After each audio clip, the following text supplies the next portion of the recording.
Саламатсыңарбы, балдар? Маанайыңар кандай баарыңардыкы? Жакшыбы? Баарыңарга жакшы маанай тартуулайм. Балдар, бүгүн теле сабакты көрдүңөрбү? Демек ушул теле сабакта өткөн чак жана анын маанилик түрлөрү боюнча эмнелерди түшүндүңөр?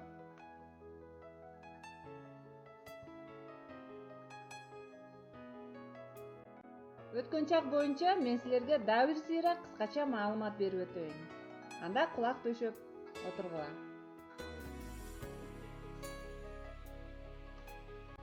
Өткөн чак бул сүйлөп жаткан мезгилден мурун болгон кыймыл аракетти билдирет.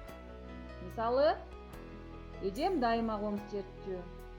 Мында комуз черткенин баяндап айтып берип жатат мурун чертип жүргөнүн. Ал эми өткөн чактын төмөнкүдөй түрлөрү бар. Айкын өткөн чак, жалпы өткөн чак, капыска өткөн чак жана адат өткөн чак.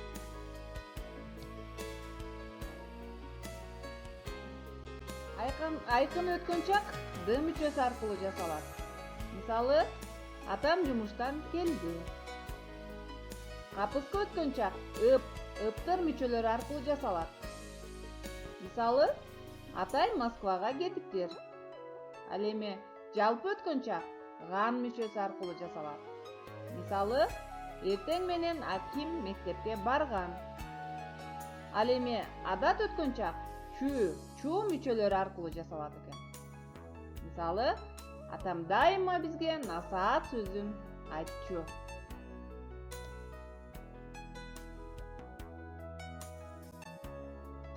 Эми балдар, ушу бүгүнкү тема боюнча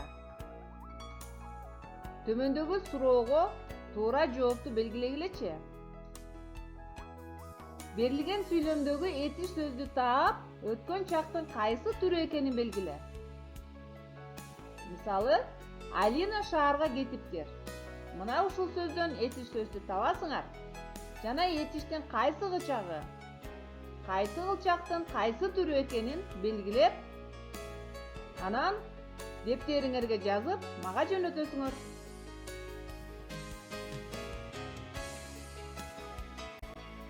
Өткөн чакты эмнен айтабыз?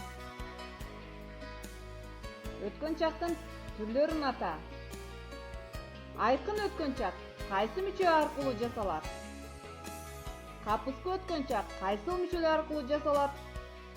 Ошондой эле жалпы өткөн чак кайсыл мүчө аркылуу жасалат? Жана адат өткөн чактагы кайсыл мүчө аркылуу жасалат? Мына ушу жогорудагы суроолорго жооп жазып, мага жөнөтөсүңөр.